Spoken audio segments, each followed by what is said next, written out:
Social media آیا ہے تو ایسے کردار نظر آنا شروع ہو گئے ہیں. شاید پہلے بھی ہوتے ہوں گے لیکن وہ اس طرح اپنی تشہیر نہیں کرتے تھے اور چھپ جاتے تھے. اب وہ چھپاتے بھی نہیں, وہ کھلم کھلا آتے ہیں. جیسے کہ آپ نے دیکھا ہوگا کہ پاکستان میں سوشل میڈیا سے انکم, سوشل میڈیا کے اوپر ولاگز اور پریزنٹس کے نام پر جس طرح کا کنٹینٹ ہم کو آپ سب کو دکھایا گیا, بتایا گیا اور ہم سب نے وہ دیکھا بھی, اس کا کیا معیار تھا وہ کسی سے ڈھکا چھپا نہیں. اور اس کنٹینٹ نے ہمارے معاشرے کی اخلاقی بنیادوں کو جس طرح ہلا کے رکھ دیا اس کا بھی اندازہ آپ کو بخوبی ہوگا.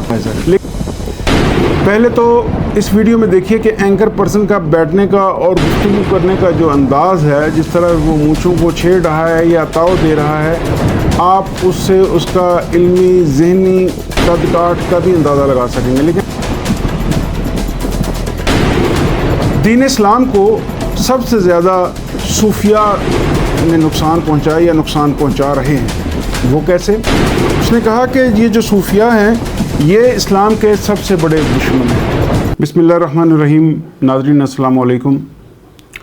ناظرین, آج کی ویڈیو آپ کے لیے بھی سگنیفیکنٹ ہے اور میرے لیے بھی. ویسے تو ہم کوشش یہ کرتے ہیں کہ ایسی کوئی بات جس سے آپ کا ٹائم ویسٹ ہو اس کو ہم ویڈیو کی صورت میں آپ کے سامنے پیش ہی نہ کریں, بلکہ ہم انہی ویڈیوز کو آپ کے سامنے پیش کرتے ہیں جو بہت سگنیفیکنٹ ہوتی ہیں اور بہت خطرناک ہوتی ہیں اسلام کی اساس کے لیے, دین اسلام کے لیے اور ہماری آئیڈیالوجی کے لیے. اور خاص طور پر ایک منافق شخص, ایک جھوٹا فراڈیا شخص جو دین اسلام کی اساس کو نقصان پہنچا رہا ہے, خاص طور پر اس کی ویڈیوز.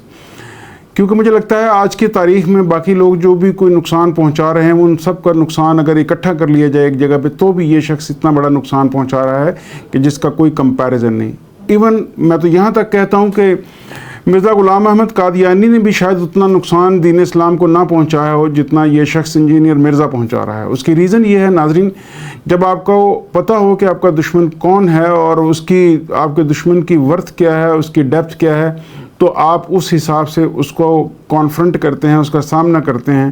لیکن جب آپ کا دشمن منافق ہو اور وہ اپنے آپ کو بھیس بدل کے چھپا لے تو پھر آپ کو یہ اندازہ نہیں ہوتا.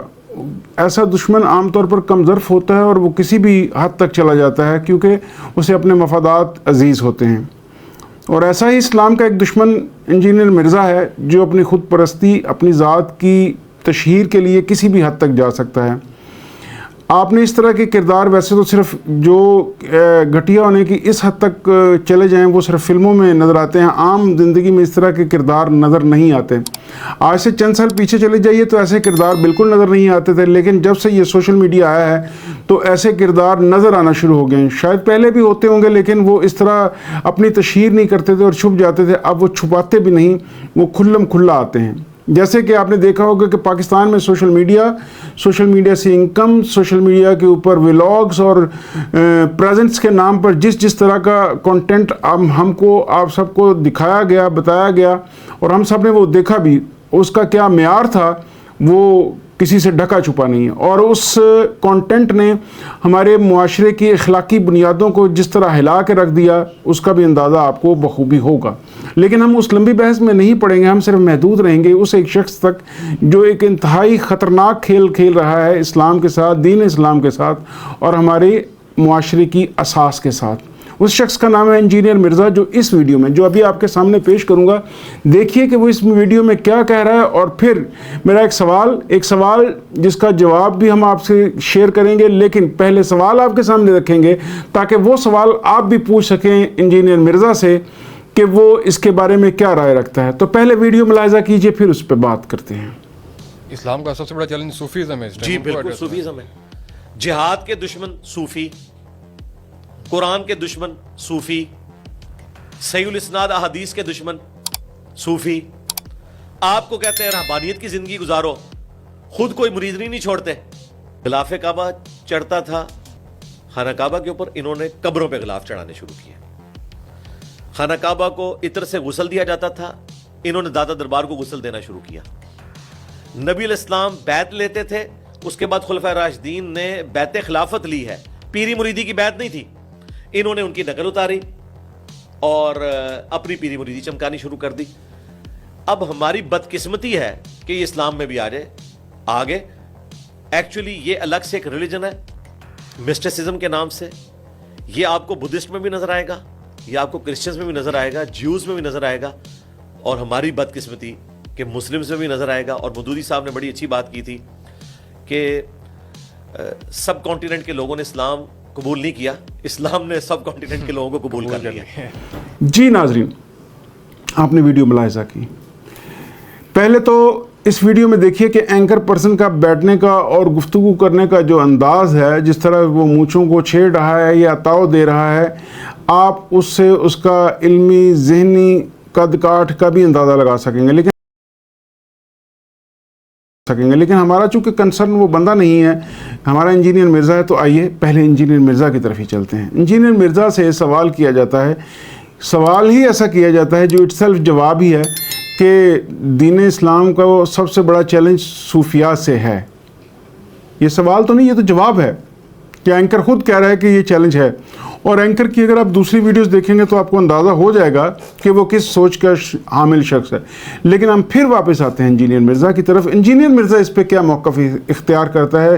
وہ کہتا ہے جی بالکل, دین اسلام کو سب سے زیادہ صوفیاء نے نقصان پہنچایا یا نقصان پہنچا رہے ہیں. وہ کیسے؟ اس نے کہا کہ یہ جو صوفیاء ہیں یہ اسلام کے سب سے بڑے دشمن ہیں. صوفیاء قرآن کے سب سے بڑے دشمن ہیں اور صوفیاء جہاد کے سب سے بڑے دشمن ہیں. آئیے اب ون بائی ون اس صورتحال کو ڈسکس کرتے ہیں. سب سے پہلے اس کا کہنا ہے کہ صوفیزم تو ایک علیحدہ سے مذہب ہے, اور یہ مذہب اور یہ سوچ, یہ جو صوفیزم ہے, یہ تو بدھ مت میں بھی پایا جاتا ہے, ہندو مت میں بھی پایا جاتا ہے, جین مت میں بھی, اور بھی دوسرے بہت سے مذاہب میں تصوف یا صوفیزم یا مسٹسزم آپ کو ملتا ہے. تو اگر تو یہ دلیل ہے کہ چونکہ ان میں ملتا ہے اور یہ علیحدہ مذہب ہے تو اس کا اسلام سے کوئی تعلق نہیں, تو ناظرین ان تمام مذاہب کو بھی مذاہب ہی کہا جاتا ہے. تو اس پوائنٹ آف ویو سے پھر دین اسلام کو مذہب کہنا بھی غلط ہوا, کیونکہ وہ تو پہلے مذاہب کا نام مذاہب تھا, یہ تو مذہب بھی نہیں ہے. ٹھیک ہے, چلیں یہ دین ہے. تو ان تمام مذاہب کے جو ان کے پروفٹس تھے, پیغمبر تھے, یا ان کے جنہوں نے وہ انٹروڈیوس کیا یا پروپیگیٹ کیا, وہ اپنے بارے میں دو رائے رکھتے تھے کہ یا نمبر ون تو موسٹلی کہ ہم گاڈ کی طرف سے اپوائنٹڈ ہیں اور ہم پروفٹس ہیں. باقیوں میں کچھ نے اس کو کسی اور نام سے بھی کہا, لیکن زیادہ تر نے یہ کہا. تو اور ہمارے دین اسلام میں بھی یہی کہا گیا کہ ایک اللہ ہے, وہ خالق کائنات ہے, اس نے ہم پہ ایک کتاب بھیجی جیسے ان مذاہب پر بھیجی. انہوں نے ہم پہ ایک نبی آخر الزماں حضرت محمد صلی اللہ علیہ وآلہ وسلم بطور آخری نبی مسلمانوں پر بھیجے, اور جیسے پہلے امتوں پر بھیجے. تو پھر چونکہ ان کے اوپر بھی نبی تھے اور ہمارے اوپر بھی نبی ہیں, اس بات کی وجہ سے کہنا کہ یہ غلط ہے, نعوذ باللہ, یا گاڈ کا کانسیپٹ یا بک کا کانسیپٹ, جیسے ہندو ہیں, ہندو جو ہیں وہ رام کو, کرشن کو یا تو بھگوان مانتے ہیں یا بھگوان کا اوتار مانتے ہیں یا اپوائنٹڈ بائی بھگوان مانتے ہیں. اور پھر ان کی بھی ایک, پہلے تو ان کا ایک ریلیجن ہے, پھر اس ریلیجن کے پروپیگیٹ کرنے والے رام کرشن ہیں, پھر ان کی دینی کتابیں بھی ہیں, یعنی ان کی مذہبی کتابیں بھی ہیں جیسے کہ اسلام کی ہے. پھر ان تمام مذاہب میں اخلاقیات کا درس ہے, جھوٹ نہ بولنے کا درس ہے, سچ بولنے کا درس ہے, دوسروں کے حقوق کا خیال رکھنے کا بھی درس ہے. اور کئی ایک جو مذہب ہیں ان میں موت کے بعد کی زندگی, قیامت کا کانسیپٹ موجود ہے, مرنے کے بعد ان کو بھی دفنایا جاتا ہے. تو یہ تو پھر بہت ساری چیزیں ہیں جو پہلے دن سے, روز ازل سے اسی طرح چلتی آ رہی ہیں. اور اس میں صوفیزم کو بھی مان لیجئے کہ وہ دوسرے مذاہب میں بھی تھا تو اسلام میں ہے, لیکن چونکہ اسلام میں ہے یہ غلط ہے, ان میں تھا تو یہ ٹھیک تھا, یا یہ ایک علیحدہ مذہب ہے. پھر تو ہر چیز علیحدہ علیحدہ ہو گئی. تو یہ دلیل کس قدر فضول ہے. اور دوسری بات, وہ مسٹسزم ہے, یہ صوفیزم ہے.